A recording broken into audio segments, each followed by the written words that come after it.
ನಮಸ್ಕಾರ ಸ್ನೇಹಿತರೆ.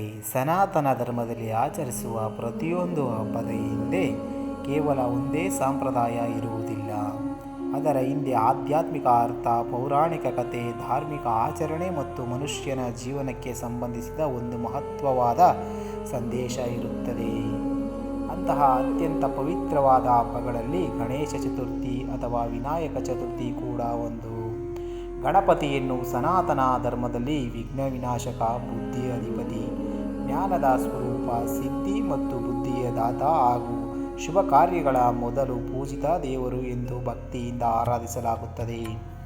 ಯಾವುದೇ ಶುಭ ಕಾರ್ಯವನ್ನು ಆರಂಭಿಸುವ ಮೊದಲು ಗಣಪತಿಯನ್ನು ಪೂಜಿಸುವುದು ನಮ್ಮ ಸನಾತನದ ಸಂಪ್ರದಾಯ. ಅದಕ್ಕೆ ಕಾರಣವೇನು? ಗಣಪತಿಯನ್ನು ಮೊದಲು ಪೂಜಿಸದೆ ಯಾವುದೇ ಕಾರ್ಯವನ್ನು ಆರಂಭಿಸಬಾರದು ಎಂದು ಏಕೆ ಹೇಳಲಾಗುತ್ತದೆ? ಗಣೇಶನಿಗೆ ಆನೆಯ ಮುಖ ಏಕೆ ಬಂತು? ಅವರಿಗೆ ಒಂದು ದಂತ ಮಾತ್ರ ಏಕಿದೆ? ಅವರ ವಾಹನ ಇಲಿ ಏಕೆ? ಗರಿಕೆ ಮತ್ತು ಮೋದಕವನ್ನು ಗಣಪತಿಗೆ ಏಕೆ ಅರ್ಪಿಸುತ್ತೇವೆ? ಗಣೇಶ ಚತುರ್ಥಿಯನ್ನು ಆಚರಿಸುವುದರಿಂದ ಏನು ಮಹತ್ವ? ಇವೆಲ್ಲವನ್ನು ಪುರಾಣ ಮತ್ತು ಸನಾತನ ಧರ್ಮದ ದೃಷ್ಟಿಯಿಂದ ಈಗ ತಿಳಿದುಕೊಳ್ಳೋಣ. ಶಿವಪುರಾಣದಲ್ಲಿ ಗಣೇಶನ ಜನ್ಮಕ್ಕೆ ಸಂಬಂಧಿಸಿದ ಪ್ರಸಿದ್ಧ ಕಥೆ ಬರುತ್ತದೆ. ಒಮ್ಮೆ ಪಾರ್ವತೀ ದೇವಿಯರು ಸ್ನಾನಕ್ಕೆ ತೆರಳುವ ಸಂದರ್ಭದಲ್ಲಿ ತಮ್ಮ ದೇಹಕ್ಕೆ ಲೇಪಿಸಿಕೊಂಡಿದ್ದ ದಿವ್ಯ ಲೇಪದಿಂದ ಒಬ್ಬ ಬಾಲಕನನ್ನು ಸೃಷ್ಟಿಸಿದರು. ಆ ಬಾಲಕನಿಗೆ ಜೀವವನ್ನು ನೀಡಿ ತನ್ನ ದ್ವಾರವನ್ನು ಕಾಯುವ ಜವಾಬ್ದಾರಿಯನ್ನು ನೀಡಿದರು. ತಾನು ಒಳಗೆ ಸ್ನಾನ ಮಾಡುವವರೆಗೂ ಯಾರನ್ನೂ ಒಳಗೆ ಬಿಡಬೇಡ ಎಂದು ಪಾರ್ವತೀ ದೇವಿ ಆ ಬಾಲಕನಿಗೆ ಆದೇಶಿಸಿದರು. ಆ ಬಾಲಕ ತನ್ನ ತಾಯಿಯ ಮಾತನ್ನು ಶಿರಸಾವಹಿಸಿ ದ್ವಾರಕದ ಬಳಿ ನಿಂತನು. ಆ ಸಮಯದಲ್ಲಿ ಸ್ವತಃ ಪರಮಶಿವನೇ ಅಲ್ಲಿಗೆ ಬಂದರು. ಆದರೆ ಆ ಬಾಲಕನಿಗೆ ಶಿವನು ತನ್ನ ತಂದೆ ಎಂಬುದು ತಿಳಿದಿರಲಿಲ್ಲ. ಅವನಿಗೆ ತಿಳಿದಿದ್ದುದು ಒಂದೇ, ತಾಯಿ ಕೊಟ್ಟ ಆಜ್ಞೆಯನ್ನು ಪಾಲಿಸಬೇಕು. ಶಿವನು ಒಳಗೆ ಹೋಗಲು ಪ್ರಯತ್ನಿಸಿದಾಗ ಬಾಲಕ ಅವರನ್ನು ತಡೆದನು. ಶಿವನ ಗಣಗಳು ಕೂಡ ಬಂದರು, ಆದರೆ ಗಣೇಶನು ಯಾರನ್ನೂ ಒಳಗೆ ಬಿಡಲಿಲ್ಲ. ಕೊನೆಗೆ ಶಿವ ಮತ್ತು ಬಾಲಕನ ನಡುವೆ ಭೀಕರವಾದ ಸಂಘರ್ಷ ನಡೆಯಿತು. ಶಿವನು ಕೋಪಗೊಂಡು ಆ ಬಾಲಕನ ತಲೆಯನ್ನು ಕಡಿದನು. ಇದನ್ನು ಕಂಡ ಪಾರ್ವತೀ ದೇವಿ ಅತ್ಯಂತ ದುಃಖಗೊಂಡಳು ಮತ್ತು ಕೋಪಗೊಂಡರು. ತಮ್ಮ ಮಗನಿಗೆ ಮತ್ತೆ ಜೀವ ನೀಡಬೇಕು ಎಂದು ಶಿವನನ್ನು ಒತ್ತಾಯಿಸಿದರು. ಆಗ ಶಿವನು ಗಣಗಳಿಗೆ ಉತ್ತರ ದಿಕ್ಕಿನ ಕಡೆಗೆ ಹೋಗಿ ಮೊದಲು ಕಾಣಿಸುವ ಜೀವಿಯ ತಲೆಯನ್ನು ತರಲು ಆದೇಶಿಸಿದನು. ಗಣಗಳು ಆನೆಯ ತಲೆಯನ್ನು ತಂದರು. ಶಿವನು ಆನೆಯ ತಲೆಯನ್ನು ಬಾಲಕನ ದೇಹಕ್ಕೆ ಜೋಡಿಸಿ ಅವನಿಗೆ ಮತ್ತೆ ಜೀವ ನೀಡಿದನು. ಹೀಗೆ ಪಾರ್ವತಿಯ ಮಗನು ಗಜಾನನನಾದನು. ನಂತರ ಶಿವನು ಅವನಿಗೆ ಗಣಗಳ ನಾಯಕತ್ವವನ್ನು ನೀಡಿದನು. ಆದ್ದರಿಂದ ಅವನಿಗೆ ಗಣಪತಿ, ಗಣನಾಯಕ, ವಿನಾಯಕ, ಗಜಾನನ, ಏಕದಂತ, ಲಂಬೋದರ, ವಿಘ್ನೇಶ್ವರ ಮುಂತಾದ ಅನೇಕ ಹೆಸರುಗಳು ಬಂದವು. ಶಿವಪುರಾಣದ ಕಥನದಲ್ಲಿಯೇ ಗಣೇಶನಿಗೆ ಗಜಮುಖ ದೊರೆತ ಕಥೆ ವಿವರಿಸಲಾಗಿದೆ. ಆದರೆ ವಿವಿಧ ಪುರಾಣಗಳಲ್ಲಿ ಅನೇಕ ಗಣೇಶನ ಜನ್ಮ ವಿವರಗಳನ್ನು ವ್ಯತ್ಯಾಸಗಳು ಕಂಡುಬರುತ್ತವೆ ಎಂಬುದು ಗಮನದಲ್ಲಿಡಬೇಕು. ಇಲ್ಲಿ ಒಂದು ಬಹಳ ಮುಖ್ಯವಾದ ವಿಷಯವಿದೆ. ಗಣೇಶನು ಕೇವಲ ಪಾರ್ವತೀ ದೇವಿಯ ಮಗನಲ್ಲ. ಸನಾತನ ಧರ್ಮದ ಅನೇಕ ಉಪಾಸನಾ ಪರಂಪರೆಗಳಲ್ಲಿ ಗಣೇಶನನ್ನು ಅತ್ಯಂತ ಉನ್ನತ ದೈವತ್ವದ ರೂಪವಾಗಿಯೂ ಆರಾಧಿಸಲಾಗುತ್ತದೆ. ಗಣಪತ್ಯ ಪರಂಪರೆಯಲ್ಲಿ ಗಣೇಶನಿಗೆ ಪರಬ್ರಹ್ಮ ಸ್ವರೂಪ ಎಂದು ಭಾವಿಸಲಾಗುತ್ತದೆ. ಗಣಪತ್ಯ ವಿಷಯದಲ್ಲಿ ಗಣಪತಿಯನ್ನು ಆತ್ಮತತ್ವ ಮತ್ತು ಬ್ರಹ್ಮತತ್ವದೊಂದಿಗೆ ಸಂಬಂಧಿಸಿ ವಿವರಿಸಲಾಗುತ್ತದೆ. ಓಂ ಮತ್ತು ಪರಮತತ್ವದೊಂದಿಗೆ ಗಣಪತಿಯ ಏಕತ್ವವನ್ನು ಪ್ರತಿಪಾದಿಸುವುದು ಈ ಉಪಾಸನಾ ಪರಂಪರೆಯ ಪ್ರಮುಖ ಅಂಶವಾಗಿದೆ. ಆದರೆ ಗಣೇಶನ ಪೂಜೆ ಕೇವಲ ಒಂದು ದೇವರ ಮೂರ್ತಿಯ ಪೂಜೆಯಲ್ಲ. ಅದರೊಳಗೆ ಜ್ಞಾನ, ಆತ್ಮಜ್ಞಾನ, ಬುದ್ಧಿ ಮತ್ತು ಪರಮತತ್ವದ ಚಿಂತನೆಯೂ ಅಡಗಿದೆ. ಇನ್ನು ಗಣೇಶನನ್ನು ವಿಘ್ನೇಶ್ವರ ಎಂದು ಏಕೆ ಕರೆಯುತ್ತಾರೆ? ಸನಾತನ ಧರ್ಮದ ಪ್ರಕಾರ ಮನುಷ್ಯನು ಯಾವುದೇ ಒಳ್ಳೆಯ ಕಾರ್ಯವನ್ನು ಆರಂಭಿಸುವಾಗ ಅನೇಕ ರೀತಿಯ ಅಡೆತಡೆಗಳು ಎದುರಾಗಬಹುದು.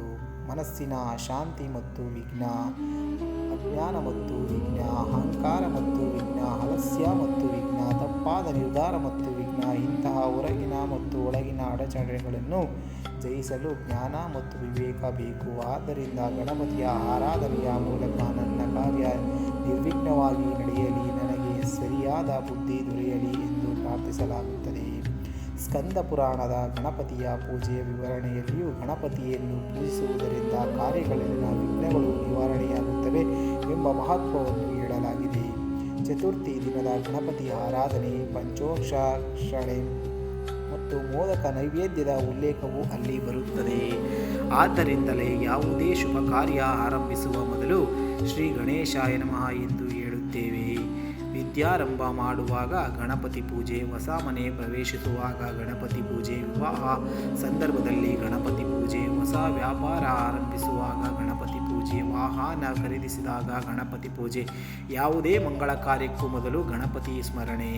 ಇವೆಲ್ಲವೂ ಗಣಪತಿಯನ್ನು ವಿಘ್ನ ನಿವಾರಕನಾಗಿ ಆರಾಧಿಸುವ ಸನಾತನ ಪರಂಪರೆಯ ಭಾಗವಾಗಿದೆ. ಇನ್ನು ಗಣೇಶನ ರೂಪದಲ್ಲಿರುವ ಪ್ರತಿಯೊಂದು ಅಂಗಕ್ಕೂ ಆಧ್ಯಾತ್ಮಿಕ ಅರ್ಥವಿದೆ ಎಂದು ನಮ್ಮ ಧಾರ್ಮಿಕ ಪರಂಪರೆ ವಿವರಿಸುತ್ತದೆ. ಗಣೇಶನ ದೊಡ್ಡ ತಲೆ ನಮಗೆ ವಿಶಾಲವಾಗಿ ಯೋಚಿಸುವ ಬುದ್ಧಿಯನ್ನು ನೆನಪಿಸುತ್ತದೆ. ಅವರ ದೊಡ್ಡ ಕಿವಿಗಳು ಹೆಚ್ಚು ಕೇಳಬೇಕು ಎಂಬ ಸಂದೇಶವನ್ನು ನೀಡುತ್ತವೆ. ಅವರ ಸಣ್ಣ ಕಣ್ಣುಗಳು ಏಕಾಗ್ರತೆಯ ಸಂಕೇತವಾಗಿ ಕಾಣಲ್ಪಡುತ್ತವೆ. ಅವರ ಸೊಂಡಿಲು ಸೂಕ್ಷ್ಮವಾದುದನ್ನು ಬಲವಾದುದನ್ನು ನಿಭಾಯಿಸುವ ಸಾಮರ್ಥ್ಯದ ಸಂಕೇತವಾಗಿ ಅರ್ಥೈಸಲಾಗುತ್ತದೆ. ಅವರ ದೊಡ್ಡ ಹೊಟ್ಟೆಯನ್ನು ಜೀವನದಲ್ಲಿ ಎದುರಾಗುವ ಅನುಭವಗಳು ಸಹನೆಯಿಂದ ಸ್ವೀಕರಿಸುವ ಗುಣಗಳೊಂದಿಗೆ ಸಂಬಂಧಿಸಿ ವಿವರಿಸಲಾಗುತ್ತದೆ. ಅವರ ಒಂದು ದಂತವು ಏಕದಂತ ಎಂಬ ರೂಪವನ್ನು ಸೂಚಿಸುತ್ತದೆ. ಇನ್ನು ಗಣೇಶನ ವಾಹನವಾದ ಇಲಿ ಕೂಡ ಬಹಳ ಆಳವಾದ ಸಂಕೇತವನ್ನು ಹೊಂದಿದೆ. ಇಲಿ ಚಂಚಲ ಸ್ವಭಾವದ ಪ್ರಾಣಿ. ಇದು ಎಲ್ಲೆಡೆ ಓಡಾಡುತ್ತದೆ. ಮನುಷ್ಯನ ಮನಸ್ಸು ಕೂಡ ಒಂದು ಕ್ಷಣದಲ್ಲಿ ಒಂದು ವಿಚಾರ ಮತ್ತೊಂದು ಕ್ಷಣದಲ್ಲಿ ಇನ್ನೊಂದು ವಿಚಾರದ ಕಡೆಗೆ ಓಡುತ್ತದೆ. ಆದ್ದರಿಂದ ಇಲಿ ಚಂಚಲ ಮನಸ್ಸು ಮತ್ತು ಆಸೆಗಳ ಸಂಕೇತವಾಗಿಯೂ ಅರ್ಥೈಸಲಾಗಿದೆ. ಆ ಚಂಚಲತೆಯ ಮೇಲೆ ಗಣಪತಿ ಕುಳಿತಿರುವುದು ಎಂದರೆ ಜ್ಞಾನ ಮತ್ತು ವಿವೇಕದಿಂದ ಮನಸ್ಸು ಹಾಗೂ ಆಸೆಗಳನ್ನು ನಿಯಂತ್ರಿಸಬೇಕು ಎಂಬ ಸಂದೇಶ. ಇನ್ನು ಗಣೇಶನಿಗೆ ಗರಿಕೆ ಏಕೆ ಅರ್ಪಿಸುತ್ತೇವೆ? ಗರಿಕೆ ಗಣಪತಿ ಪೂಜೆಯಲ್ಲಿ ಅತ್ಯಂತ ಪ್ರಸಿದ್ಧವಾದ ಅರ್ಪಣೆ. ಗಣಪತಿಗೆ ಗರಿಕೆ ಪ್ರಿಯ ಎಂಬ ಭಕ್ತಿಯ ನಂಬಿಕೆ ಇದೆ. ಗಣಪತಿ ಆರಾಧನೆಯಲ್ಲಿ ಗರಿಕೆಯನ್ನು ಅರ್ಪಿಸುವ ಪದ್ಧತಿ ಬಹಳ ಪ್ರಾಚೀನವಾದದ್ದು. ಇದು ಕೇವಲ ಒಂದು ಹುಲ್ಲನ್ನು ಅರ್ಪಿಸುವುದು ಅಲ್ಲ, ಪ್ರಕೃತಿಯಿಂದ ದೊರೆಯುವ ಸರಳ ವಸ್ತುವನ್ನು ಶ್ರದ್ಧೆಯಿಂದ ಅರ್ಪಿಸಿದರೆ ಅದು ದೇವರ ಪೂಜೆಯಲ್ಲಿ ಮಹತ್ವ ಪಡೆಯುತ್ತದೆ ಎಂಬ ಭಕ್ತಿ ಸಂದೇಶ ಇದರಲ್ಲಿ ಇದೆ. ಇನ್ನು ಗಣೇಶನಿಗೆ ಮೋದಕ ಏಕೆ ಅರ್ಪಿಸುತ್ತೇವೆ? ಮೋದಕವು ಗಣೇಶನ ಅತ್ಯಂತ ಪ್ರಸಿದ್ಧ ನೈವೇದ್ಯಗಳಲ್ಲಿ ಒಂದು. ಸ್ಕಂದ ಪುರಾಣದ ಗಣಪತಿ ಪೂಜಾ ವಿಧಾನಕ್ಕೂ ಮೋದಕ ನೈವೇದ್ಯದ ಉಲ್ಲೇಖವಿದೆ. ಮೋದಕದ ಹೊರಭಾಗ ಸರಳವಾಗಿರುತ್ತದೆ, ಆದರೆ ಅದರ ಒಳಭಾಗ ಸಿಹಿಯಾದ ಪೂರ್ಣಿಕೆ ಇರುತ್ತದೆ. ಇದನ್ನು ಆಧ್ಯಾತ್ಮಿಕವಾಗಿ ನೋಡಿದಾಗ ಹೊರಗಿನ ಜೀವನಕ್ಕಿಂತ ಒಳಗಿನ ಜ್ಞಾನ ಮತ್ತು ಆನಂದವೇ ಮುಖ್ಯ ಎಂಬ ಅರ್ಥವನ್ನು ಭಕ್ತಿಪರವಾಗಿ ವಿವರಿಸಲಾಗುತ್ತದೆ. ಅದಕ್ಕಾಗಿಯೇ ಗಣೇಶನನ್ನು ಮೋದಕ ಪ್ರಿಯ ಎಂದು ಕರೆಯಲಾಗುತ್ತದೆ. ಇನ್ನು ಗಣೇಶ ಚತುರ್ಥಿ. ಇಂದು ಚಂದ್ರಮಾನ ಪಂಚಾಂಗದ ಪ್ರಕಾರ ಭಾದ್ರಪದ ಮಾಸದ ಶುಕ್ಲ ಪಕ್ಷದ ಚತುರ್ಥಿ ಎಂದು ಗಣೇಶ ಚತುರ್ಥಿಯನ್ನು ಆಚರಿಸುವ ಪರಂಪರೆ ಪ್ರಸಿದ್ಧವಾಗಿದೆ. ಈ ದಿನ ಗಣಪತಿಯನ್ನು ಮನೆಗೆ ಆಹ್ವಾನಿಸಿ ಪ್ರತಿಷ್ಠಾಪಿಸಿ ಪೂಜೆ ಮಾಡಲಾಗುತ್ತದೆ. ಮನೆ ಸ್ವಚ್ಛಗೊಳಿಸಲಾಗುತ್ತದೆ. ಪೂಜಾ ಸ್ಥಳವನ್ನು ಸಿದ್ಧಪಡಿಸಲಾಗುತ್ತದೆ. ಗಣಪತಿಯ ಮೂರ್ತಿಯನ್ನು ಪ್ರತಿಷ್ಠಾಪಿಸಲಾಗುತ್ತದೆ. ಸಂಕಲ್ಪ ಮಾಡಲಾಗುತ್ತದೆ. ಗಣಪತಿಗೆ ಆಹ್ವಾನ ಮಾಡಿ ಷೋಡಶೋಪಚಾರ ಅಥವಾ ಕುಟುಂಬದ ಸಂಪ್ರದಾಯದ ಪೂಜಾ ಪ್ರಕಾರ ಪೂಜೆ ಸಲ್ಲಿಸಲಾಗುತ್ತದೆ. ಗಂಧ, ಕುಂಕುಮ, ಅಕ್ಷತೆ, ಹೂ, ಗರಿಕೆ, ಧೂಪ, ದೀಪ ಮತ್ತು ನೈವೇದ್ಯವನ್ನು ಅರ್ಪಿಸಲಾಗುತ್ತದೆ. ಗಣೇಶ ಸ್ತೋತ್ರ, ಗಣಪತಿ ಅಥರ್ವ ಶೀರ್ಷೆ, ಗಣೇಶ ಮಂತ್ರ ಮತ್ತು ಆರತಿಯನ್ನು ಪಠಿಸಲಾಗುತ್ತದೆ. ಭಕ್ತರು ತಮ್ಮ ಕುಟುಂಬದ ಸುಖ, ಶಾಂತಿ, ಆರೋಗ್ಯ, ಜ್ಞಾನ ಮತ್ತು ಕಾರ್ಯಸಿದ್ಧಿಗಾಗಿ ಗಣಪತಿಯನ್ನು ಪ್ರಾರ್ಥಿಸುತ್ತಾರೆ. ಗಣಪತಿ ಪೂಜೆಯ ಸಂದರ್ಭದಲ್ಲಿ ಹೇಳಬಹುದಾದ ಅತ್ಯಂತ ಪ್ರಸಿದ್ಧ ಮಂತ್ರಗಳಲ್ಲಿ ಒಂದು ಓಂ ಗಂ ಗಣಪತಯೇ ನಮಃ. ಈ ಮಂತ್ರವನ್ನು ಭಕ್ತಿಯಿಂದ ಜಪಿಸುವ ಸಂಪ್ರದಾಯವಿದೆ. ಗಣಪತಿ ಅರ್ಥಶೀರ್ಷಿಕೆಯು ಗಣಪತಿ ಉಪಾಸನೆಯಲ್ಲಿ ಅತ್ಯಂತ ಮಹತ್ವ ಪಡೆದಿದೆ. ಇದು ಗಣಪತಿಯನ್ನು ಪರಮತತ್ವದೊಂದಿಗೆ ಸಂಬಂಧಿಸಿ ವಿವರಿಸಲಾಗುವ ಉಪನಿಷತ್ ಪರಂಪರೆಯ ಗ್ರಂಥವಾಗಿದೆ. ಇನ್ನು ಗಣೇಶ ಚತುರ್ಥಿಯಂದು ವ್ರತ ಮತ್ತು ಉಪವಾಸ ಮಾಡುವ ಸಂಪ್ರದಾಯವೂ ಇದೆ. ಆದರೆ ಪ್ರತಿಯೊಂದು ಕುಟುಂಬದಲ್ಲಿ ಆಚರಣೆ ಒಂದೇ ರೀತಿ ಇರಬೇಕೆಂದಿಲ್ಲ. ಕೆಲವರು ಉಪವಾಸ ಮಾಡುತ್ತಾರೆ, ಕೆಲವರು ಫಲಹಾರ ಮಾಡುತ್ತಾರೆ, ಕೆಲವರು ಸಾಮಾನ್ಯ ಸಾತ್ವಿಕ ಆಹಾರ ಸೇವಿಸಿ ಪೂಜೆ ಮಾಡುತ್ತಾರೆ. ಮುಖ್ಯವಾದದ್ದು ಭಕ್ತಿ, ಶ್ರದ್ಧೆ ಮತ್ತು ಶುದ್ಧ ಮನಸ್ಸು. ಗಣೇಶನಿಗೆ ದೊಡ್ಡ ಮೂರ್ತಿ ಇಟ್ಟರೆ ಮಾತ್ರ ಹೆಚ್ಚು ಫಲ ಸಿಗುತ್ತದೆ ಎಂಬುದಕ್ಕಿಂತ ಭಕ್ತಿಯಿಂದ ಪೂಜೆ ಮಾಡುವುದು ಮುಖ್ಯ ಎಂಬುದೇ ಸನಾತನ ಧರ್ಮದ ಆಧ್ಯಾತ್ಮಿಕ ಸಂದೇಶ. ಇನ್ನು ಗಣೇಶ ಚತುರ್ಥಿಯ ಮತ್ತೊಂದು ಪ್ರಮುಖ ಭಾಗವೆಂದರೆ ಗಣೇಶ ವಿಸರ್ಜನೆ. ಮೂರ್ತಿಯನ್ನು ಕೇವಲ ದಿನಗಳ ಕಾಲ ಪೂಜಿಸಿದ ನಂತರ ಸಂಪ್ರದಾಯದ ಪ್ರಕಾರ ವಿಸರ್ಜನೆ ಮಾಡಲಾಗುತ್ತದೆ. ಇದರ ಹಿಂದೆ ಒಂದು ಆಳವಾದ ತತ್ವವಿದೆ. ಮಣ್ಣಿನಿಂದ ರೂಪ ಬಂದಿತು. ಆ ರೂಪವನ್ನು ನಾವು ದೇವರ ಸ್ವರೂಪವೆಂದು ಭಕ್ತಿಯಿಂದ ಪೂಜಿಸಿದೆವು. ಕೊನೆಗೆ ಅದು ಮತ್ತೆ ಪ್ರಕೃತಿಯಲ್ಲಿ ಲೀನವಾಗುತ್ತದೆ. ಇದು ರೂಪ ಬದಲಾಗುತ್ತದೆ, ಆದರೆ ಪರಮತತ್ವ ಶಾಶ್ವತ ಎಂಬ ಆಧ್ಯಾತ್ಮಿಕ ಸಂದೇಶವನ್ನು ನೆನಪಿಸುತ್ತದೆ. ನಾವು ದೇವರನ್ನು ಮೂರ್ತಿಯಲ್ಲಿ ಆಹ್ವಾನಿಸಿ ಪೂಜಿಸುತ್ತೇವೆ, ಆದರೆ ದೇವರ ಮೂರ್ತಿಯೊಳಗೆ ಮಾತ್ರ ಸೀಮಿತನಲ್ಲ. ಸರ್ವತ್ರ ಇರುವ ದೈವತತ್ವವನ್ನು ಅರಿಯುವುದು ಅಂತಿಮ ಉದ್ದೇಶ. ಆದ್ದರಿಂದ ಗಣೇಶ ವಿಸರ್ಜನೆ ಒಂದು ಬೀಳ್ಕೊಡುಗೆಯಷ್ಟೇ ಅಲ್ಲ, ಅದು ಅನಿಶ್ಚಿತತೆಯನ್ನು ಪ್ರಕೃತಿಯೊಂದಿಗೆ ನಮ್ಮ ಸಂಬಂಧವು ನೆನಪಿಸುವ ಧಾರ್ಮಿಕ ಆಚರಣೆ. ಇನ್ನು ಸನಾತನ ಧರ್ಮದ ದೃಷ್ಟಿಯಿಂದ ಗಣೇಶ ಹಬ್ಬ ನಮಗೆ ಏನು ಕಲಿಸುತ್ತದೆ? ಮೊದಲನೆಯದಾಗಿ, ಯಾವುದೇ ಕಾರ್ಯಕ್ಕೂ ಮೊದಲು ದೇವರನ್ನು ಸ್ಮರಿಸಬೇಕು ಎಂಬ ಭಾವನೆ. ಎರಡನೆಯದಾಗಿ, ಜ್ಞಾನ ಮತ್ತು ಬುದ್ಧಿಯ ಮಹತ್ವ. ಮೂರನೆಯದಾಗಿ, ಅಹಂಕಾರವನ್ನು ತ್ಯಜಿಸಬೇಕು.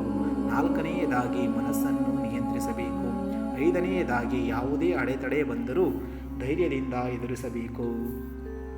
ಆರನೆಯದಾಗಿ, ಪ್ರಕೃತಿಯನ್ನು ಗೌರವಿಸಬೇಕು. ಏಳನೆಯದಾಗಿ, ಕುಟುಂಬ ಮತ್ತು ಸಮಾಜದಲ್ಲಿ ಒಗ್ಗಟ್ಟಿನಿಂದ ಬದುಕಬೇಕು. ಇದಕ್ಕಿಂತ ಮುಖ್ಯವಾಗಿ, ಗಣೇಶನನ್ನು ಪೂಜಿಸುವಾಗ ನಾವು ಗಣೇಶನ ಗುಣಗಳನ್ನು ನಮ್ಮ ಜೀವನದಲ್ಲಿ ಅಳವಡಿಸಿಕೊಳ್ಳಬೇಕು. ಕೇವಲ ಮೂರ್ತಿಯ ಮುಂದೆ ದೀಪ ಹಚ್ಚುವುದರಿಂದ ಪೂಜೆ ಸಂಪೂರ್ಣವಾಗುವುದಿಲ್ಲ. ನಮ್ಮ ಮನಸ್ಸಿನ ಅಜ್ಞಾನವನ್ನು ಜ್ಞಾನದ ಮೂಲಕ ದೂರ ಮಾಡಿದಾಗ ಗಣೇಶ ಪೂಜೆಯ ನಿಜವಾದ ಅರ್ಥವನ್ನು ನಾವು ಅರಿಯುತ್ತೇವೆ. ನಮ್ಮ ಅಹಂಕಾರವನ್ನು ಕಡಿಮೆ ಮಾಡಿದಾಗ ಗಣೇಶನ ಆರಾಧನೆಯ ಅರ್ಥವನ್ನು ಅರಿಯುತ್ತೇವೆ. ನಮ್ಮ ಆಸೆ ಮತ್ತು ಮನಸ್ಸನ್ನು ನಿಯಂತ್ರಿಸಿದಾಗ ಗಣೇಶನ ವಾಹನ ಸಂಕೇತವನ್ನು ಅರ್ಥ ಮಾಡಿಕೊಳ್ಳುತ್ತೇವೆ.